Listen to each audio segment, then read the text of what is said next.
ভয়াবহ খরার কারণে পুরনো জঙ্গলে জল আর খাবারের একটা দানাও পড়েছিল না। সব পাখিরা এক একটা দানার জন্য ছটফট করছিল। কাজুরি পাখিও নিজের শুকনো গাছের ডালে উদাস হয়ে বসেছিল। এই জঙ্গলে এখন আর এক মুহূর্ত থাকাও বিপদের বাইরে নয়। পেট ভরানোর জন্য আমাকে কোনো সবুজ আর ভরা পুরো জঙ্গলের দিকে যেতেই হবে। কাজুরি সেখান থেকে উড়ে যায়। কয়েক ঘন্টা ওড়ার পর কাজুরি একটা সুন্দর আর ভরা পুরো জঙ্গলে গিয়ে পৌঁছায়। সেখানে তার কোনো বাসা ছিল না, আর না ছিল কোনো যান পহচান। খুঁজতে খুঁজতে সে ওই জঙ্গলের সবচেয়ে ধনী আর বড় শেঠ শকুন মশাইয়ের কাছে গিয়ে পৌঁছায়, যার কাছে শস্যের অনেক বড় একটা গোডাউন ছিল। শেঠজি, আমি কাজরি। আমি অন্য জঙ্গল থেকে এসেছি। আমাদের এলাকায় আকাল পড়েছে। আপনি যদি আমাকে আপনার এখানে কোনো কাজ দেন তাহলে খুব উপকার হতো। আরে রে, তোমার অবস্থা তো সত্যি খুব খারাপ লাগছে। তা আমার কাছে শস্য পরিষ্কার করার কাজ তো আছে, কিন্তু দেখার বিষয় হলো তুমি একা সেটা সামলাতে পারবে কিনা। আপনি চিন্তা করবেন না শেঠজি, আমি সব কষ্টের কাজ একদম সততার সাথে করব। ঠিক আছে কাজরি, তাহলে কান খুলে শুনে নাও। আমার এই বড় গোডাউনে প্রচুর না বাছা শস্য রাখা আছে। তোমাকে রোজ সকাল সন্ধ্যা ওই গোডাউনে বসে শস্যগুলো ভালোভাবে পরিষ্কার করতে হবে। সেখান থেকে কাকর পাথর আর তুষ আলাদা করতে হবে। মাস শেষে তুমি পারিশ্রমিক হিসেবে 1 বস্তা শস্য ভর্তি বস্তা পাবে, আর 2 বেলার পেট ভরা খাবারও আমাদের তরফ থেকে একদম ফ্রি থাকবে।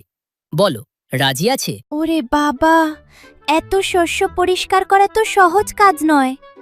কিন্তু এই সময়ে খিদে মরে যাওয়ার চেয়ে ভালো যে খাটুনি করি। তার উপর শেঠজি দুবেলার খাবারও দিচ্ছেন। ঠিক আছে শেঠজি, আমি এই কাজটা করে নেব। শুধু আমার একটা ছোট্ট অনুরোধ আছে। হ্যাঁ, বলো কি ব্যাপার? শেঠজি, এই জঙ্গলে আমার নিজের কোনো ঘর নেই। রাত কাটানোর জন্য আমি কি এই শস্যের গোডাউনেরই একটা কোণে থাকতে পারি? শকুন শেঠ কিছুক্ষণ চিন্তা করে আর তারপর হ্যাঁ বলে দেয়। রোজ সূর্য ওঠার আগেই ও উঠত, গোডাউন পরিষ্কার করত আর প্রাণপণ খেটে শস্য বাছার কাজ করত। তার কাজ এতটাই পরিষ্কার পরিচ্ছন্ন ছিল যে শকুন শেঠ তার ওপর দারুণ খুশি হয়ে গেলেন। একদিন শকুন শেঠ কাজরিকে নিজের কাছে ডাকলেন। কাজরি, তোমার কাজ আমার খুব পছন্দ হয়েছে। তুমি শস্য এত নিখুঁতভাবে বাছছ যে ব্যবসায়ীরাও এর কোয়ালিটি দেখে খুব খুশি হচ্ছে। তাই আজ থেকে আমি তোমার খাটাখনির পারিশ্রমিক বাড়িয়ে সোজা 2 বস্তা শস্য করে দিচ্ছি। আপনাকে অনেক অনেক ধন্যবাদ শেঠজি। সময় কাটতে লাগলো। কাজরির পরিশ্রম রং আনলো, আর তার কাছে বেশ ভালো পরিমাণের শস্যের দানা জমে গেল।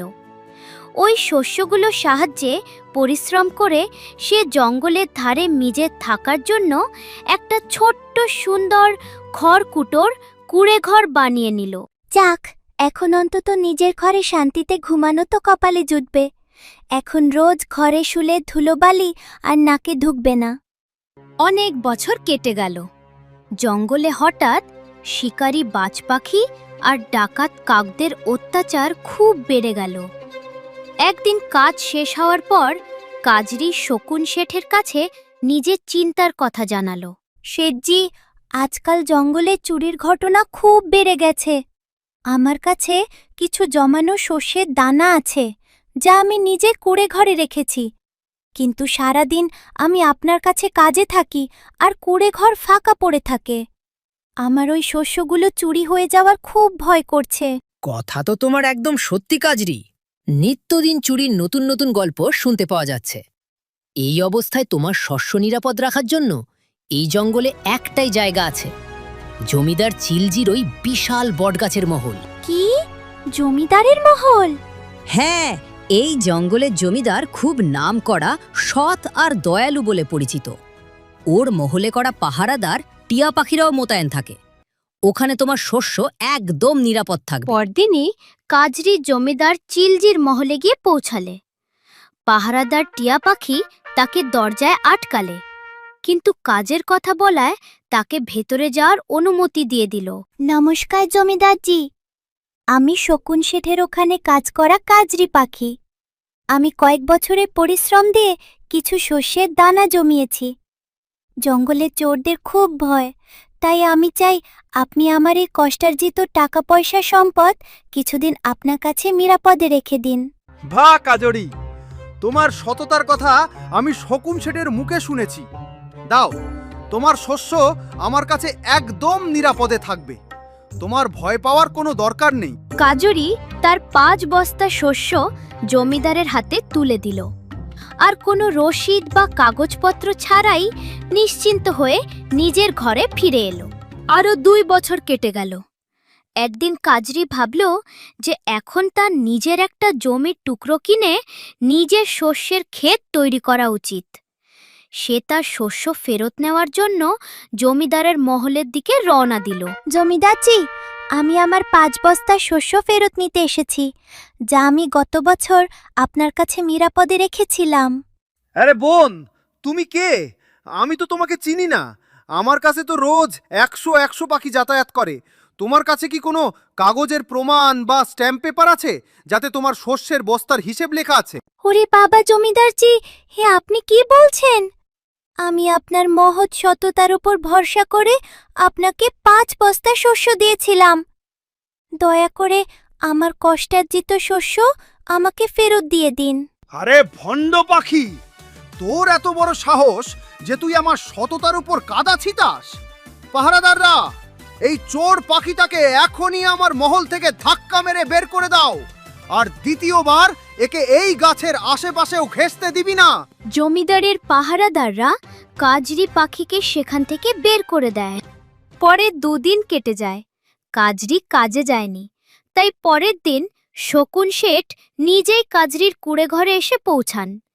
তিনি দেখলেন যে কাজরি ঘরের এক কোণে বসে আছে।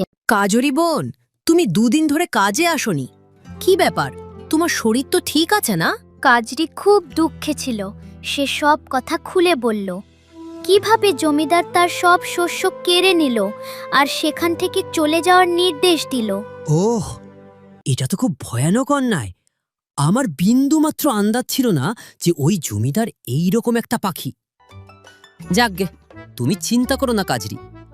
আমার কাছে একটা বুদ্ধি আছে যাতে তোমার সব শস্য সুদে আসলে ফেরত পেয়ে যাবে। শকুন শেঠ কাজরিকে নিজের প্ল্যানটা বললেন। প্ল্যান শুনে কাজরির মুখে এক আশার আলো জ্বলে উঠল। পরের দিনই শকুন শেঠ একটা বড় পুটুলিতে প্রচুর দামি গয়না ভরে সোজা জমিদার চিলের প্রাসাদে গিয়ে পৌঁছালো। আরে শকুন শেঠজি, আজ আমার বাসায় আপনার পা পড়ল কিভাবে? এটা তো আমার পরম ভাগ্যি। আরে জমিদারজি, আমি কয়েক মাসের জন্য ব্যবসার কাজে অন্য জঙ্গলে যাচ্ছি। আমার কাছে কিছু গয়না আছে যেগুলো চুরি হয়ে যাওয়ার খুব ভয় করছে। আপনি কি এগুলো একটু সাবধানে নিজের কাছে রাখতে পারবেন? আরে আজ তো সত্যি সত্যি কোনো বড় মাছ জালে ধরা পড়েছে। তারপর সে শকুন শেঠের দিকে তাকায়। আরে শেঠজি, এটা আবার কোনো জিজ্ঞেস করার কথা নাকি? আপনার গয়না আমার কাছে একদম সুরক্ষিত থাকবে। আপনি একদম নিশ্চিন্তে যান। ঠিক সেই মুহূর্তেই প্ল্যান অনুযায়ী কাজরি ওখানে চলে এলো। আরে কাজরি বোন, তুমি এসেছো। আমাকে ক্ষমা করে দাও। পরশু আমার পাহাদাররা তোমাকে চিনতে ভুল করেছিল আর তোমার সাথে অন্যায় হয়ে গিয়েছিল। পাহাদাররা, কাজরিকে ওর শস্যের 5টা বস্তা ফেরত দিয়ে দাও। আর হ্যাঁ কাজরি, আমি ওই পাহাদারগুলোকে কাজ থেকে তাড়িয়ে দিয়েছি। কাজরি ওর শস্যের 5টা বস্তা পেয়ে গেল আর এক পাশে গিয়ে দাঁড়িয়ে পড়ল। আরে বাহ জমিদারজি, সত্যি আপনি নিজের কথার সততার খুব পাকা। আপনি যখন এত বিশ্বাসী, তখন আমিও নিজের এই সোনার গয়নাগুলো আপনার কাছে নিশ্চিন্তে রাখতে পারি। তখনই হঠাৎ শকুন শেঠের এক অনুগত পায়রা তরতর করে উড়ে এসে বলল, মালিক, এখন আর আপনার বাইরের জঙ্গলে যাওয়ার কোনো দরকার নেই। এইমাত্র ব্যবসায়ীদের খবর এসেছে আর ওরা বলেছে যে ওরা নিজেরাই আমাদের জঙ্গলে আসছে। আরে, এটা তো খুব দারুণ খবর হলো। তাহলে তো আর আমাকে এত দূরে যেতে হবে না। শুনতে পাচ্ছেন জমিদারজি? ব্যবসায়ী যখন এখানেই আসছে তখন আমার এই গয়নাগুলো আপনার কাছে রাখার কোনো দরকার নেই। অনেক অনেক ধন্যবাদ আপনার এই মহান সততার জন্য। এ কথা বলে শকুন শেঠ আর কাজরি দুজনেই শানের সাথে প্রাসাদ থেকে বেরিয়ে গেল। ওদিকে প্রাসাদের ভেতরে লোভী চিল কান্নাকাটি করছিল। ধুর ছাই, এটা আমি কি করে বসলাম? নিজের লোভের চক্করে শুধু সোনার গয়নাগুলোই হাতছাড়া হলো না, উপরন্তু কাজরির শস্যের যে 5টা বস্তা আমি মেরে দিয়েছিলাম সেগুলোও ফেরত দিতে হয়ে গেল। ওদিকে শকুন শেঠের বুদ্ধিমত্তা দেখে কাজরি তো খুব খুশি। আপনাকে অনেক অনেক ধন্যবাদ শেঠজি।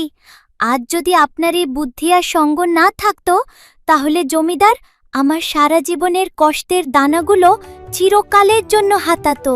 কাজরি যে পাখই সততা আর সত্যি পরিশ্রম দিয়ে নিজের খাবার জোগাড় করে, ওপরওয়ালা কখনো তার খারাপ হতে দেন না। আর যে অন্যের পরিশ্রমের হক মারার চেষ্টা করে তার সাথে সবসময় এমনই খারাপ হয়। তাই জন্য সব সময়ে ভালো আর সত্যি পথেই বেছে নেওয়া উচিত। আজকের ভিডিওটা যদি ভালো লেগে থাকে তবে আমাদের ভিডিও লাইক করবেন আর চ্যানেলটা সাবস্ক্রাইব করতে ভুলবেন না যেন।